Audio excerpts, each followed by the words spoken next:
और ये सारा अधिकार मतलब जो उनकी वाइफ को दिया गया है, ऐसा ये एनोगट में नहीं होना चाहिए। कि हमारे साथ भी कल को अगर ऐसा हो, हमारे बच्चे हैं और वो हमारे साथ ऐसा करेंगे तो हमें कैसा लगेगा।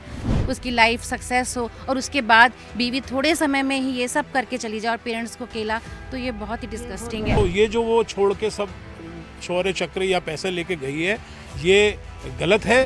उस टाइम बना था कानून, ये काफ़ी वर्षों पहले बना था। उस टाइम ऐसा हमारे समाज में ऐसी कुरीतियाँ नहीं थी। सेना और सरकार को विचार करना चाहिए, जिस तरह से एक जवान की शहादत होती है और उसके बाद में जो उनके माँ बाप हैं वो परेशान हाल है, तो क्या जो एनओके है उसमें बदलाव की ज़रूरत आन पड़ी है? बदलाव की ज़रूरत आन पड़ी है।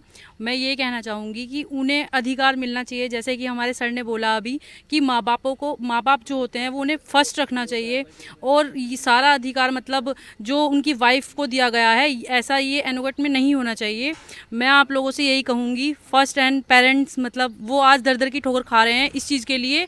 हम लोगों को भी मतलब कल को ये चीज़ हमारे साथ भी हो सकती है, कल को हमारे भी बच्चे हैं, अगर कल को वो हमारे साथ ऐसा करेंगे तो हम इस चीज़ के लिए बिल्कुल भी नहीं वो कर सकते।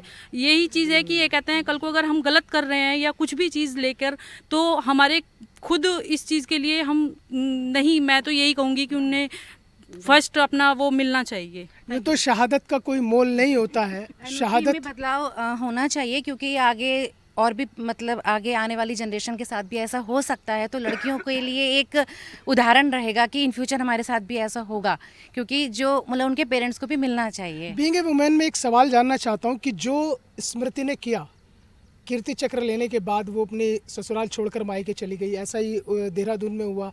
जो शहीद निशांत की पत्नी थी, 4 महीने शादी को हुए थे, वो भी छोड़कर चली गई, तो और पीछे रह गए उनके माता पिता।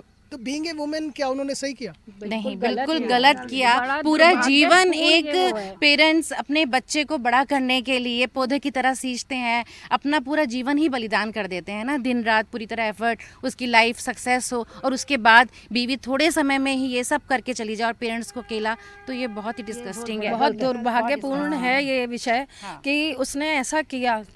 ऐसा उसको बिल्कुल नहीं किया। मैं ये चाहूँगी कि ये कानून बनना चाहिए कि जिसमें माँ बाप का भी पूरा वही रहे। सारा संघर्ष तो माँ बाप का रहा कि वो तो थोड़े दिन में और एकदम सारा अलग हो गई, तो माँ बाप का क्या रहा? ये बहुत गलत हुआ है और हम इस चीज़ के लिए खास तौर से मैं दीदी के बात से सहमत हूँ कि हमारे साथ भी कल को अगर ऐसा हो, हमारे बच्चे हैं और वो हमारे साथ ऐसा करेंगे तो हमें कैसा लगेगा।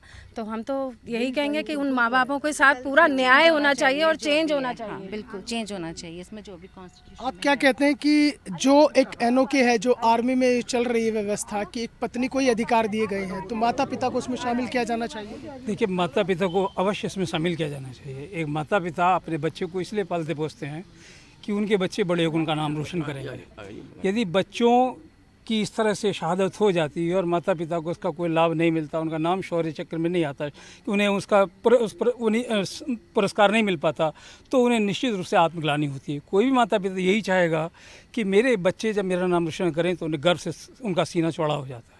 माँ बाप का सीना तो गर्व से चौड़ा हो जाता है, लेकिन पीछे खाली हाथ रह जाते हैं। देखिए, शौर्य चक्र तो मेरे हिसाब से माँ बाप को ही मिलना चाहिए, क्योंकि शौर्य चक्र से संबंधित जितने जिसके लिए मिला हुआ वो माँ बाप ने संस्कार दिए हैं, पत्नी ने नहीं दिए।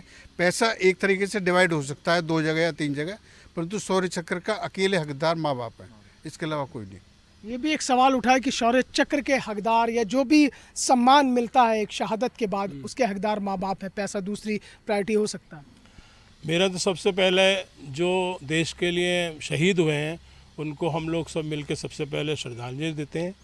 और जहाँ तक सवाल इस कानून का है जो कि सब कुछ उसको दे दिया गया स्मृति सिंह को, इसमें पहली बात तो स्मृति सिंह जैसी और भी लोग हुई हैं, उनको ऐसे अपने बुजुर्गों को छोड़ के आसानी से नहीं जाना चाहिए, क्योंकि उसका पति गया है तो माँ बाप का बेटा भी गया है, उनका दुख समझना चाहिए। और अब तो शादी के बाद वो ही उनके माँ बाप हैं।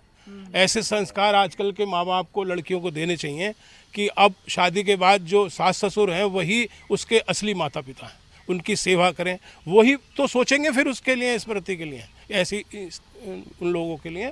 तो ये जो वो छोड़ के सब शौर्य चक्र या पैसे लेके गई है, ये गलत है, समाज के लिए गलत मैसेज आ रहा है। इसमें हमें समाज को सुधार की आवश्यकता है। और जहाँ तक शौर्य चक्र का सवाल है तो माँ बाप ने उसको पैदा किया है। क्या ये सामाजिक मूल्यों की गिरावट है कि जिस तरह से एक लड़की ने, एक शहीद की पत्नी ने इस तरह के कदम उठाए, और अब सवाल ये है कि जो एनओके है उसमें चेंज हो जाना चाहिए? जो भी नियम बने हैं उनमें चेंजेस होना ज़रूरी है। माँ बाप का अधिकार बराबर बना रहे, उनकी यादगार में वही तो जिएंगे, तभी तो जिएंगे वो, वरना क्या है, वो तो उनका तो सब कुछ ख़त्म हो गया बस। तो कुल मिलाकर चर्चा का लब्बो-लुआब यही है कि जिस तरह से एक माँ बाप है उनका सब कुछ चला जाता है, लेकिन पीछे जो तमाम चीज़ें हैं वो निकल कर आती हैं। अब चर्चा है और यही मुद्दा बन रहा है कि भाई एनओके में बदलाव कर दीजिए, माँ बाप को भी शामिल कीजिए उसमें। जैसे शादी हो गई अगर जवान की और उसके बाद पत्नी को शामिल किया जाता है, इसमें चेंज होना चाहिए, इसमें जो बदलाव होना चाहिए, निश्चित होना चाहिए। पहले तो मैं उन शहीदों को नमन करता हूँ जिन्होंने शहादत पाई है, और जो है ये बदलाव होना निश्चित होना चाहिए। ये जिस तरह से चर्चाएं चल रही हैं एनओके में बदलाव की, आपका क्या मानना है इस पर? एनओके में तो बदलाव होना चाहिए, और ऐसा नहीं है कि माँ बाप के बारे में सब कह रहे हैं, पत्नी भी अपने परिवार को छोड़कर इसके साथ जुड़ती है, राइट उसका भी होना चाहिए। ऐसा नहीं कि उसका राइट को अवॉइड कर दें। दूसरी बात, वो शौर्य चक्र लेके चली गई, कानून में चेंज होना चाहिए। कानून में कहीं उसको देते वक्त नहीं कहा जाता है ये चक्र आप अपने पास ये रखोगी या इसे लेके चले जाओगी, क्योंकि कोई बाउंडेशन कानून के अंदर किसी भी मैरिज वाली उसको वाइफ को अपने से अलग करने का ऐसा नहीं कि वो नहीं जा सकती, वो बाउंडेशन नहीं है। वो जब भी कभी तलाक या रिजाइन करके जा सकती है। वो बाउंडेशन कानून के अंदर होनी चाहिए कि इस प्रकार से अगर उसकी पत्नी उसको करती डिवोर्स करती है तो उसको वापस करके जाएगी या अपने माँ बाप को देके जाएगी। ये होने क्योंकि कानून में इसके कानून बहुत कमियां हैं। उस टाइम बना था कानून, ये काफ़ी वर्षों पहले बना था, उस टाइम ऐसा हमारे समाज में ऐसी कुरीतियाँ नहीं थी कि माँ बाप को छोड़ के चले गए। आज बहुत कुरीतियाँ हैं, 80% हो रही है, उसके लिए बदलना पड़ेगा, ध्यान दोनों का रखना पड़ेगा। ऐसा नहीं है पैसा डिवाइड में से कोई दिक्कत नहीं है, चक्कर के लिए अगर कानून में बना रखा है कि उसकी वाइफ को मिलेगा, कानून यही है। लेकिन उसके बाद अगर वो जाती है उसको तो माँ बाप को चक्र दे के जाए, ये कानून हो, बदलने की बस व्यवस्था होनी चाहिए। तो कुल मिलाकर इस चर्चा का लब्बो-लुआब यही है कि जो एनओके है उसमें बदलाव होना चाहिए, क्योंकि एक माँ बाप जो अपने बेटे को जन्म देते हैं, इस काबिल बनाते हैं कि वो देश की रक्षा के लिए सीमाओं पर पहुंच जाता है, लेकिन उसके बावजूद भी जो तमाम चीज़ें वो निकल कर सामने आती हैं। एक शहीद, एक वीर सैनिक की शहादत होती है, और अगर एनओके में पत्नी शामिल है वो तो तमाम चीज़ें उनकी हैं। हमारी इस चर्चा में यह है कि जो भी सम्मान है, चाहे शौर्य चक्र है, चाहे कीर्ति चक्र है, या कोई भी सम्मान की स्थिति बनती है तो उस पर सबसे पहला हक माँ बाप का है। आपको हमारी ये खबर कैसी लगी, आपकी राय क्या हमें कमेंट बॉक्स में कमेंट करके ज़रूर बताइएगा। फिलहाल वीडियो जर्नलिस्ट अनिकेत के साथ मुझे मोहसिन खान को दीजिए इजाज़त। नमस्कार। केवल कट्टू को बैठ कर